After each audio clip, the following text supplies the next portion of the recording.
Hello, everyone. Good afternoon. Thanks for being here.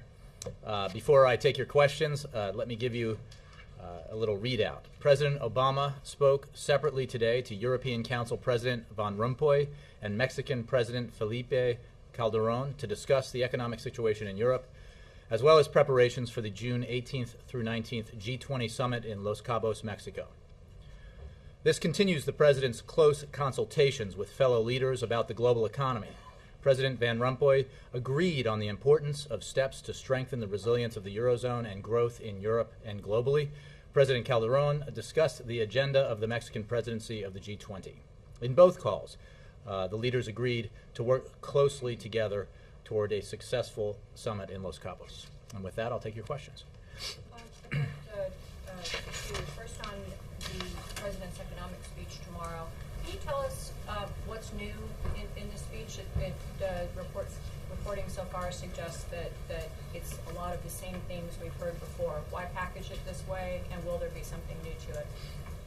I'll say a few things about that. It is a campaign speech, as has been reported, so I would refer you to the campaign for more details about it.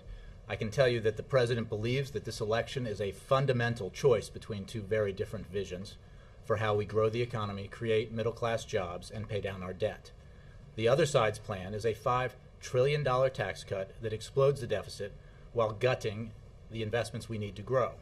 The President's plan is to pay down our deficit in a balanced way, a way supported by the majority of the American people, while still investing in education, energy, innovation, and infrastructure. And I think that the President will discuss that tomorrow. But I won't get into details previewing the President's speech because we certainly want you to listen closely when he delivers it. And on Iraq, we've got car bombs killing more than 60 people today. Sounds like 2006, not 2012.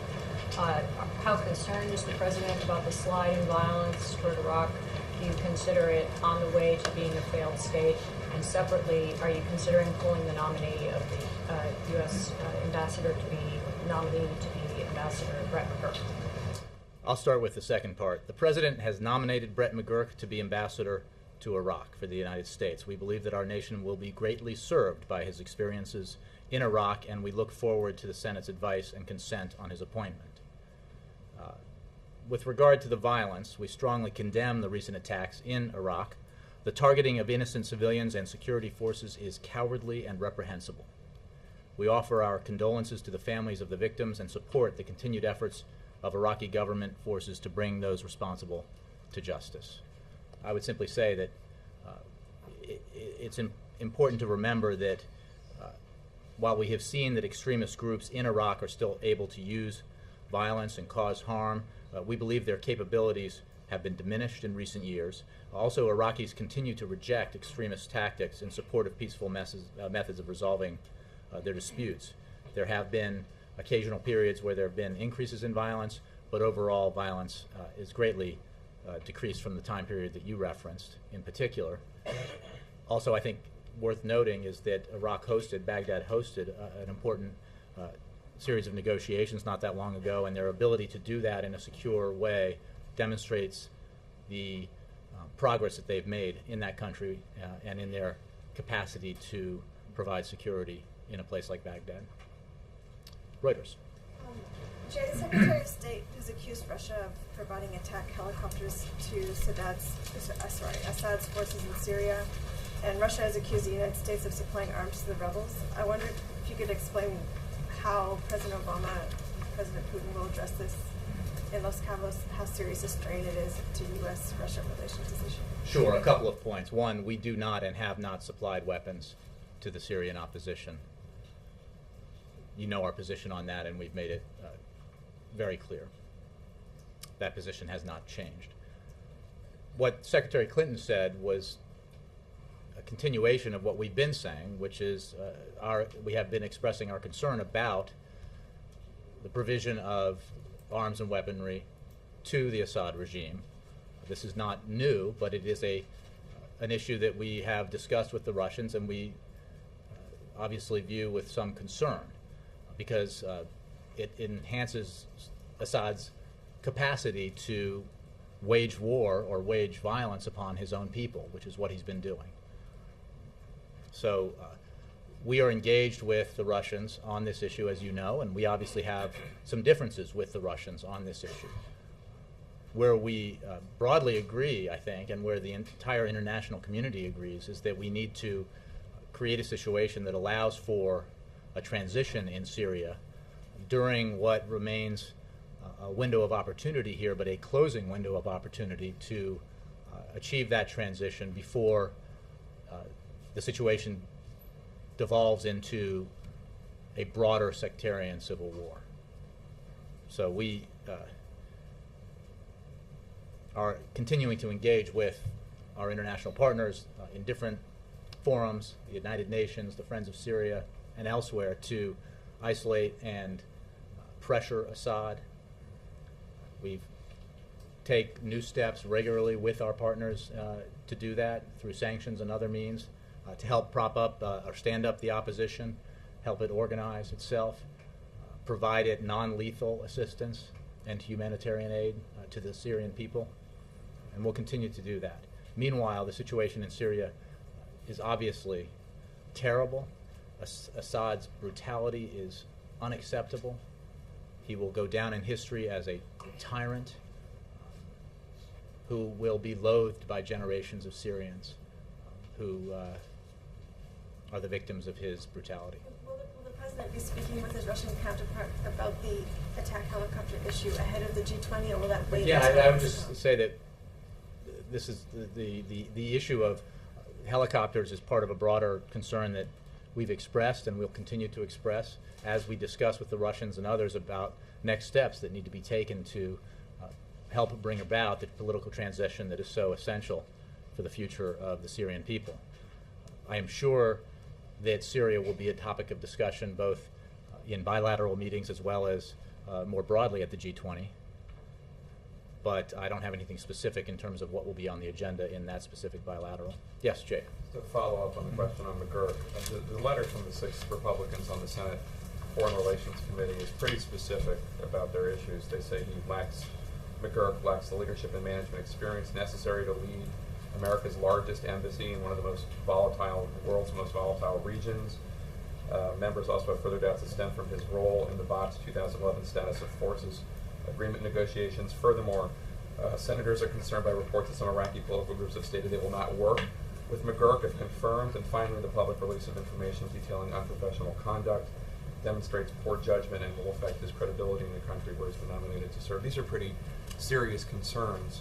Do you just dismiss them? Well, I would simply say that we believe that the United States will be greatly served by Mr. McGurk's experience in Iraq, which is substantial. And some of the points that you raise go to differing views about Iraq that have very little to do with our proposed nominees and just a nominee and just a difference of opinion. There are some who believe we should still be at war in Iraq. There are some who believe the president should not have ended U.S. involvement in the war in Iraq. The president simply disagrees. He made a commitment that he would do that. He made a commitment that he would withdraw U.S. forces, that we would get out of the war in Iraq more responsibly than we got into it, and he has fulfilled that promise. So that there are elements of that letter that have to do with broader disagreement. Okay, forget the ones about. But in terms of Mr. McGurk, the president supports his nomination. He put him forward. He has a great deal of experience in Iraq, not just in this administration, but in the prior administration, and thinks he will serve ably as ambassador. There have been a couple of ambassadors that have had to step down to Luxembourg and the Bahamas, and there have been State Department reports suggesting dysfunctional leadership. Are you at all concerned that the emails that came out last week indicate a certain lack of professionalism by Mr. McGurk? I don't have anything more for you on that particular issue. The State Department is probably the best place to go for that. I can tell you that the president put forward this nominee because he is qualified for the job and will serve ably when he's confirmed. All right. One other question about the economy. James Carville, in an interview and also in a memo that he co-wrote with Stan Greenberg, expressed concern that the president, when he talks about how the economy is improving, risks leaving the impression among voters that the economy is doing well. And I know that I'm sure you disagree. I just wanted to give you an opportunity to respond. I would simply say that every time the president speaks about the economy, it is about the need to continue to help it grow, to continue to help it create jobs. What we all know is that this country has been through the worst economic cataclysm of our lifetimes. That is what was taking place in 2008 when the last election happened, and in January 2009 when President Obama was sworn into office. And that has, stopping that cataclysmic economic slide, that decline, reversing it and beginning to climb out of the hole that the recession dug for this nation has been the principal mission of this president and this administration. He never fails to talk about the fact that we have much work to do, as you heard him say on Friday. And as he says every time he discusses the economy, and I'm sure he will discuss it in those terms tomorrow when he speaks about it in Ohio. Look, we are highly cognizant of the fact and understand deeply the fact that the American people are still hurting. This economy and the recession that we went through resulted in something on the order of 9 million jobs lost. We saw recently in the survey by the Federal Reserve about the wealth of the median American family being devastated by the recession. Devastated. From the fourth quarter of 2007 until the first quarter of 2009, we saw a 40% decline in median wealth. That's a fancy way of saying that the bottom fell out. And the American people paid a huge price for the recession and the policies that led up to the recession. And it is the central mission of this president, this presidency, this administration to put in place the policies that will help us grow, will help us create jobs, and do it in a way that builds a foundation for the economy that is not shaky, that is not constructed out of the insubstantial stuff of housing bubbles or tech bubbles or financial industry bubbles, but is built on investments in education, in innovation, in infrastructure, in energy. And that's been his objective, and that encapsulates the policy approach he's taken as it regards the economy. Thank you. Yeah. Olivia. Jay, there's a new global attitudes project survey out by Pew that finds vast majorities in places like Britain and France and Germany say that China, not the United States, is now the dominant global economic power. I'm going to assume you disagree, but could you flesh out a little bit why that perception is incorrect? Well, I'm not an economist, but I know that every economist would tell you that the economy of the United States is still the largest in the world, that the standard of living in the United States is still higher and the highest in the world, and higher than certainly the standard of living on average in China. But I think the public opinion, I'm sure, is shaped by the extremely rapid growth that's taken place in China over a number of years, which has been substantial, but has also and has done great things in terms of lifting Chinese out of poverty. But there are still hundreds of millions of people who remain in poverty in that country, and that is why it is so important that China, as well as countries around the globe, major economies around the globe, need to take the necessary actions to continue economic growth and continue job creation. That will be a subject of the G20 summit in Mexico in the coming days. And can I follow up also on Iraq? You talked about the president's decision to end the war there and how that had some disagreement on Capitol Hill. Does the administration support repealing the authorization for the U.S. military force in Iraq? I haven't had that question. I haven't looked into it. I think that the president ended the war in Iraq. He brought our troops home. Through the remarkable service and sacrifice of our men and women in uniform, as well as our civilian personnel in Iraq, Iraq has an opportunity for a much better future, and we remain engaged in Iraq. Obviously, it's an important country in the region, an important ally going forward. But as I was saying in answer to the question earlier,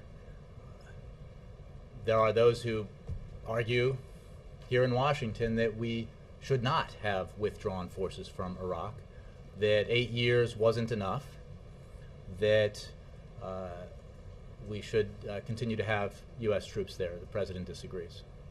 Nora. On Syria, does the White House believe that Syria is in the midst of a civil war? What we believe, what the administration believes, is that the situation there is deteriorating. It is deteriorating quickly. It is horrific what Assad is doing to his own people, and that the window of opportunity to bring about a transition to a democratic future for Syria is closing and will close. And if it does, the chance for a broader sectarian civil war in Syria will be enhanced greatly.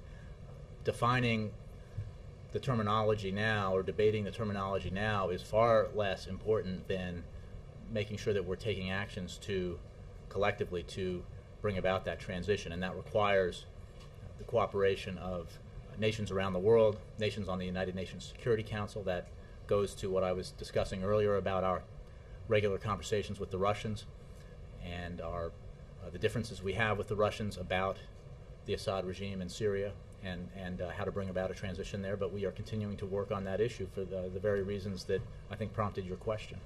France says it, the UN peacekeeping chief says it. How can you say that Syria is not in the midst of a civil war? I think that it is largely irrelevant to have a debate about terminology. What we know is that if we don't act quickly, if we don't come together at the United Nations Security Council, at other forums, through the Friends of Syria and elsewhere, to help the Syrian people bring about the transition that they deserve, we will be in a situation, or we will likely be in a situation where Syria is experiencing a sectarian civil war that could spill beyond its borders, that could destabilize the region, that could involve other countries in the kind of proxy conflict that can be very damaging, not just to the region but to the world. So all of those reasons, I think, further explain why it is so essential that the international community act and unite around the notion that there needs to be a transition, that transition cannot include Assad because of what he has done in this past year to his own people. He long ago gave up his opportunity to be a part of that transition. He will go down in history as a brutal tyrant, someone who murdered his own people, and therefore has no place in the future that the Syrian people desire and deserve. The Russian foreign minister has rejected the U.S. claim that they are providing new arms shipments to Syria. Do we believe he's providing new arms shipments to Syria? Again, I can just answer in the way that I did moments ago, which is to say that this has been an issue that we've discussed openly as well as privately in the past. The relationship that the Russian government has with Syria is a long-standing one, and we simply have a difference of opinion about circumstances now with regards to Assad. But the provision of armaments and weapons has been something that we've discussed with the Russians and that we consider to be a problem. I don't have specifics on arms shipments and the timing of them, but overall it's an issue. The Russians, as you know, have said that they're just continuing what were previous contracts for arms, and that what the stuff that they're providing to Syria is not the stuff that's involved in the conflict that's going on internally. You patently reject that. You say that Russia is sending new arms shipments that is fueling this. Those are your words, Nora. I'm using mine, which is to say that Russia has provided arms to Syria. I think nobody disagrees with that. Those arms have and can be used in an offensive way, have and can be used by and are being used by the Assad forces to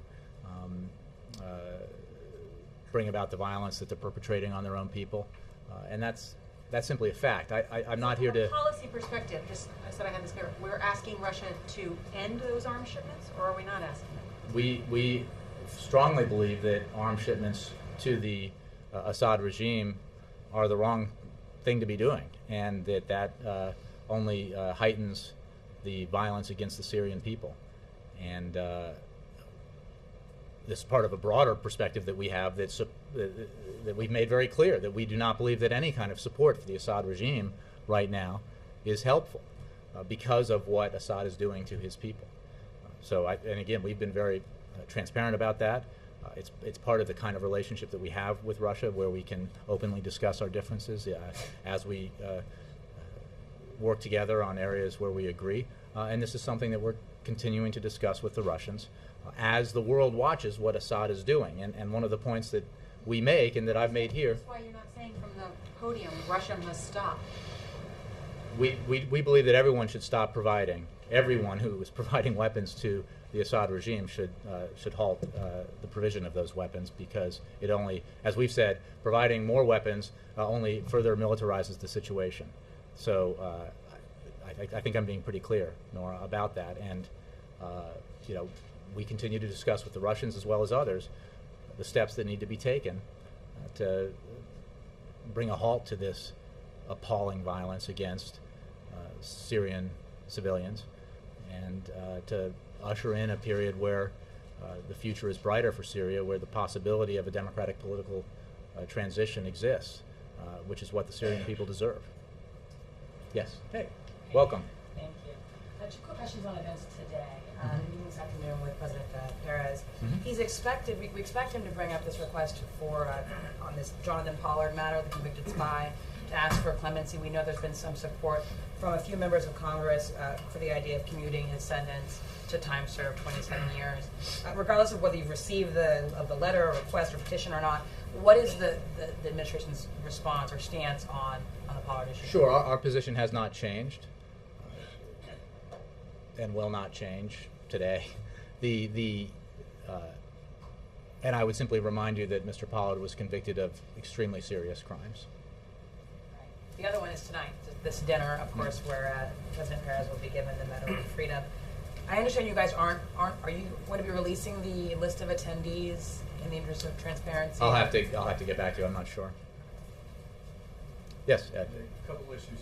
One, David Marinus has a book coming out. People here had a chance to read it. Any reaction at all to it? Because excerpts have come out, obviously, Sure. beforehand. I can't speak for everyone. I have not had a chance to read it. I've read the excerpts. I've read about it, but I have not read it in full.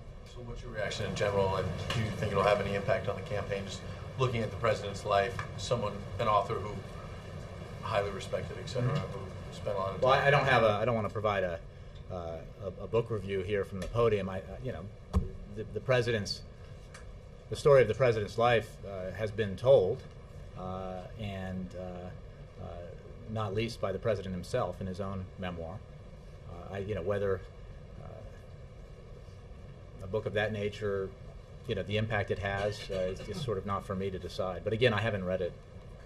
Last night, one of the fundraisers, the president was saying that President Bush built in what he called a structural deficit that extends for decades. And he cited tax cuts, prescription drug plan that was not paid for, wars as well not paid for. What does that mean, though, when you say structural deficit for decades, since the tax cuts, for example, were going to be expiring at the end of this year, so you could actually get deficit savings from that. The president has wound down the war in Iraq. You're getting savings from that. I'm trying to understand why this is going to continue for decades if some of that money is coming back. Well, one, I think, is the Medicare prescription drug benefit that you correctly mentioned was unpaid for, and is the kind of thing that goes on forever because it's an entitlement and contributes because it was unpaid for in the beginning, and because the authors of the provisions, the previous administration, did not see fit to provide funding for it. In fact, I think there was a very prominent official in that administration, this very White House, who was on the record saying that deficits don't matter. That contributes to the deficit that we have today. I mean, Ed, that what the history is here. January of 2001, when that transition happened, CBO and every economic analyst out there said that the United States had a budget surplus and that surpluses would continue as far as forecasters could foresee. 8 years later, when the next transition happened and President Obama took office, those surpluses had disappeared entirely, and he was handed the largest deficit in American history. Something happened, And we know a lot of what happened in terms of the explosion of deficit spending, and it was two massive unpaid for tax cuts that largely benefited wealthiest Americans, not the middle class that during that time period saw its incomes stagnate or shrink. We saw two wars that were never paid for in the budget proposals of the incumbent administration or by the Congress. That contributed mightily to the deficit. We saw the Medicare prescription drug benefit unpaid for. That contributed to the deficit. And that would be hard enough for any new administration and government to contend with, a situation where surpluses disappeared and what materialized instead was the largest deficit in history.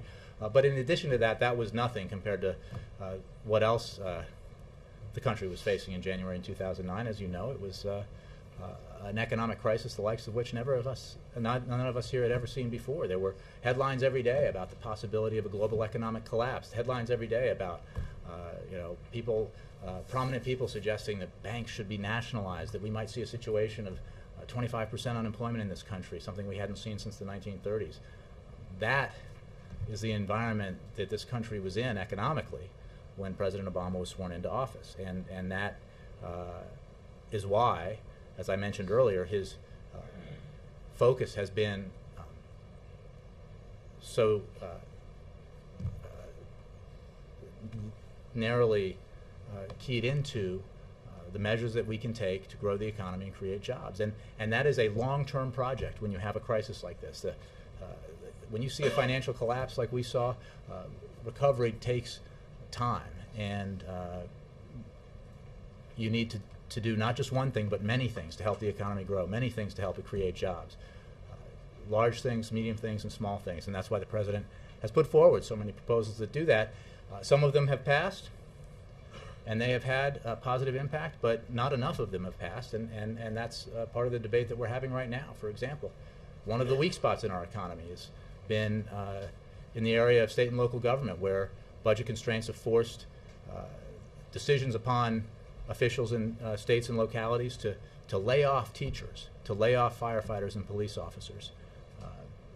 We've also seen a situation where, because of the collapse of the housing market that contributed so mightily to the decline in median wealth for the average American family, has meant that construction workers are not on the job. The President put forward measures that would address that, and Congress, unfortunately, Republicans in Congress, refused to adopt them. The President still believes that we can take that action now and put folks back to work in a situation where the economy still needs help. Last thing, but when earlier Ann asked about whether there'll be anything new tomorrow, you didn't seem to shoot down the idea that there will not be anything new in the speech tomorrow in Ohio. Obviously, we will wait and see exactly what he says, but if he gets out there again tomorrow and says that he inherited this, as you just mentioned, which he did in early 2009, it was all falling apart. Do you worry, though, that when people are still hurting, they feel like they've heard this before, and they feel like he's got nothing new to help them deal with the struggles in their lives? Well, I've said often, Ed, in recent days and weeks, that the President is constantly tasking his economic team and others to put forward ideas that could help grow the economy, help it create jobs, whether they're ideas that would require congressional action or ideas that the administration could take through executive action. And he will continue to do that. He recently put forward a set of ideas that Congress could act on that build on the measures he proposed last fall. Congress should act on all of them. And I think it's worth noting here that we always have these debates, and we're having one now in Washington about, well, the President and Democrats have their proposals. Republicans reject them, and the Republicans have their proposals, and they blame the President and the Democrats for rejecting them. What do we do in that situation? Well, we turn to the referees. We turn to the outsiders, the independent analysts, in this case economists, and see what they say. And the same economists who have looked at the economic proposals put forward by the President that have yet to be passed by Congress, and the economic proposals that House Republicans in particular tout, say on the House Republican side, Some of them would actually do near-term damage to the economy. Some of them might, in the out years and down the road, have positive economic impact. None of them would have near-term, short-term, positive economic impact, positive effect on growth, positive effect on job creation. Those are the referees, right? What do they say about the president's proposals? Those elements of the American Jobs Act that the president put forward that Congress refused to pass because they were protecting, they didn't want to pay for it by asking oil and gas companies to give up their subsidies, didn't want to pay for it by asking millionaires and billionaires to pay a little bit extra. Those provisions, as judged by outside economists, would create roughly 1 million new jobs, would put 1 million people back to work. And a lot of them teachers and firefighters, real folks who are still hurting. And that's the debate, and that's the judgment of outside referees. So it's not just a question of, well, there's a lot of gridlock and everybody's saying do what I say. It's a question of what would be good for the economy. And I think one of the reasons why Congress has acted on some of the things that the president has put forward is because he's gone out into the country and taken his case to the American people, and the American people have in turn pressured Congress to take action. That was the case with the extension of the payroll tax cut. It was the case with the extension of unemployment insurance, and hopefully it'll be the case going forward, because we need to take action. And the American people expect the folks they sent to Washington to work on their behalf and not sit around and make predictions about what will be helpful for their electoral prospects in November. Yes. Thank you, sir. I'll give you a second to catch your breath because I'm going to go back to Syria here. Appreciate that. Russia, you have alleged, the American government has alleged, is sending attack helicopters in aid of the Assad regime. You have called what's going on there a brutally unacceptable series of events, including the killing. So my question is Russia complicit in the killing of some 10,000 civilians? That is not what we're saying. We are simply saying that it is well known that Syria and Russia have an arms supply relationship that goes back a half century, including providing arms and helicopters. A change in that relationship will only happen in the context of a larger Russian decision to join the international consensus on Assad's departure. And that was the point I think I was trying to make to Nora, which is that the whole issue of supplying arms is but a small part of the broader discussion we're having with the Russians, which is to take a different view of the situation in Syria and a different view of Assad's responsibility and the need for Assad to not be a part of Syria's future. But that's all well and good, but considering the urgency of the situation, calling them out for sending attack helicopters is, in the context of this diplomacy, probably somewhat extraordinary, given the circumstances. But you frame it in the context of what, with a long-term relationship. There are 10,000 people who have already been killed over the course of last year in Syria. What else can you do to convince Russia to stop aiding that regime? Well, we have regular conversations with the Russians. I'm not going to get into the details of private diplomatic conversations, but we're certainly having them. But we're also very clear, as we were when Russia vetoed a resolution, an anti-Assad resolution at the United Nations Security Council, that we disagree on that matter, and that's why we're having this discussion. I just want to come back to the issue that broke late Friday, and forgive me if this was brought up earlier in the week. I wasn't here. First of all, there is some calling for a special prosecutor in the leak case. Your reaction to that? And second of all, was there any communication between the White House and DOJ prior to the Attorney General's announcement on appointing the investigator to the U.S. Attorney? I think I gave a response to this the other day in terms of the call by some for taking that action. We don't believe that's necessary.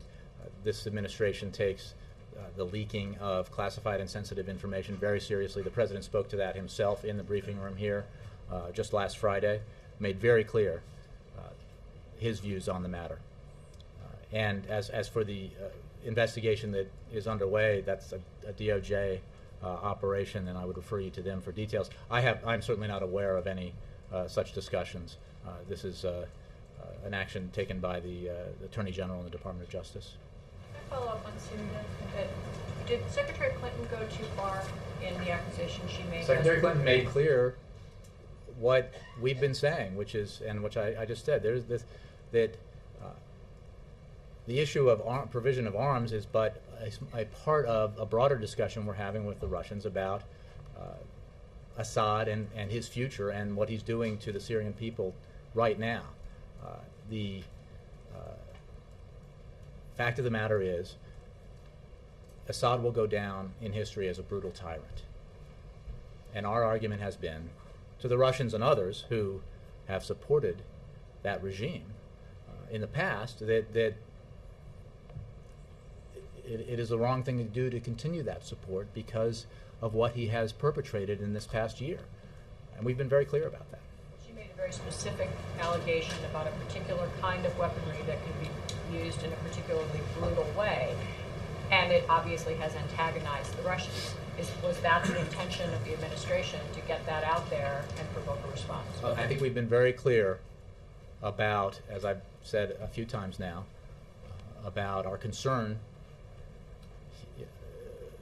about Syria, about the escalation of violence there, and our position that everyone should take steps to reverse that process and to pressure Assad to cease and desist and to eventually give up the power that he does have so that the Syrian people can enjoy the transition that they deserve. I think we obviously use diplomatic language appropriately, but we have been pretty blunt about this, and that's because the matter is so serious. Christy. Thank you, Jay. Does the president still believe the economy is pointed in the right direction? I think the president believes that we have made progress. The president believes that we have made not nearly enough progress. It is an incontrovertible fact that an economy that was shrinking, contracting at 8.9% in the final quarter of 2008 has for the past, I think, 11 quarters or something like that, been growing. There's been positive economic growth. It is a fact that an economy that was shedding jobs at a rate of 750,000 plus per month when President Obama took office, an economy that went through a recession that cost 9 million jobs, has been creating jobs now for however many months, 27 months. 4.3 million is what the statisticians and economists tell us, and that is obviously pointing in a better direction than the direction the economy was headed when the president took office. We need to continue to grow. We need to continue to create jobs. We need to continue to take the measures necessary, like the ones I was just describing to Ed, that would have a direct, immediate impact on economic growth and job creation this year, right now, because we are still not where we need to be. And then we need to continue to make the investments necessary to ensure that we grow in following years so that America is as strong in the 21st century economically as it was in the 20th, stronger even in the 21st century. That is all what we need to do, and that's what is embodied in the president's vision for the steps we need to take to build our economy in the future. But there is no question that we are a long way from where we need to be.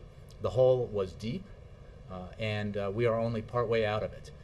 That's why this debate is so important, because I've expressed my surprise in the past, having watched a few of these elections in the past and observed them from your perspective, that in this process, the folks who are contending for office and want to oppose the president have, very few of them have ever put forward an idea that says, you know what, let's do something new, because what was tried by the Republicans from 2001 to 2008 sure didn't work.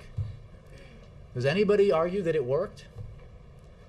And yet, what we've seen proposed is the very same policies, and then some. There's no sort of alternative idea being proposed, unfortunately, by Republicans, and I think that is part of the debate that we'll have in the fall. So what's your take on why the doing fine comment took off like it did and provoked the response that it did? I think we live in an environment where stuff gets shot around really quickly and reacted to really quickly. I think everyone here, I think you were here, I can't remember, but most folks who were in this room understood the context within all of the speeches and comments and remarks the president has made about the economy, and he was making, I think, an objectively obvious point, which is compared to a situation where so-called public sector workers, and that sounds very bland and bureaucratic, but we're talking about teachers and firefighters and police officers, have been laid off in droves, and compared that to a situation where the private sector has created 4.3 million jobs. The public sector is an example of weakness by comparison, but he certainly does not believe, and has made clear in every policy proposal he's put forward and every speech he's given on the subject that we are where we need to be in the private sector or in the whole economy. And that's why we need to take action to continue to help the economy grow. Remember, the proposals that are on the table that the Republicans have yet to pass include extension of the production tax credit for businesses to help them grow and hire. They include proposals to help homeowners refinance, which would inject more money into the economy, into the private sector to help it grow, to help small businesses and large businesses hire and grow. The President has taken an approach to economic growth and job creation that has been focused principally on the private sector, and it will continue to be. And he does Remember, make that point a lot. I think it's now 18 As you small say. business tax cuts that he's signed into law. And almost every time the president speaks about the economy, he starts by talking about how terrible things are and how much more needs to be done. But I'm just wondering, what you're saying today sounds like things you've said before, the things the president's been saying for a long time.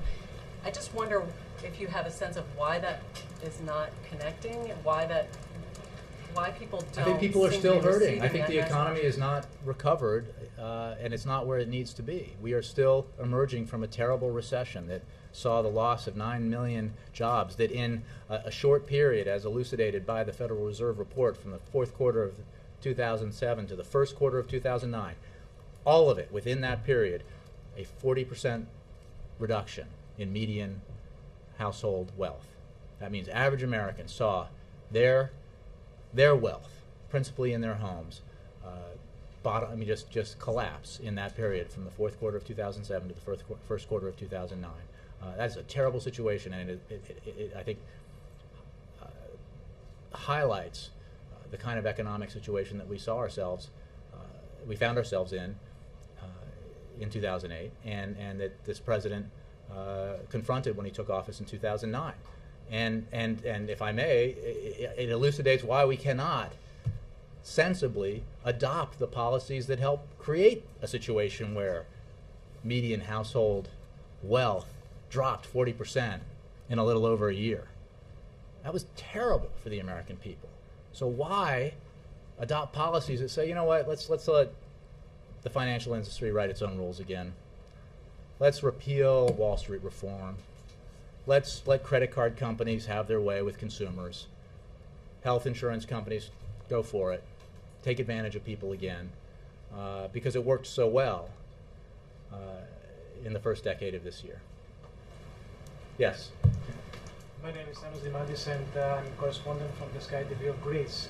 About the economy, I know your concerns about the European economy, and I have two short questions. The first question is that we know that American President has stressed out the necessity for Europeans to design a policy to promote growth rather than austerity measures.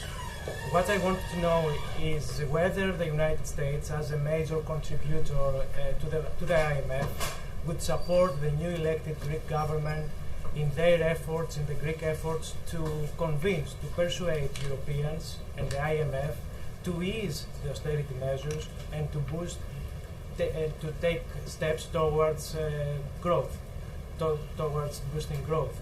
This is my first question, and the second question is, what do you respond to those saying that Greece should sacrifice itself by departing the Eurozone in order to rescue the euro currency? Well, I'll take the second one first. The President himself addressed this on Friday, as did the members of the G8 in their communique coming out of that meeting, which is that they believe that the Greeks should stay in the Eurozone, that, as the President said here at this podium on Friday, their circumstances will be worse.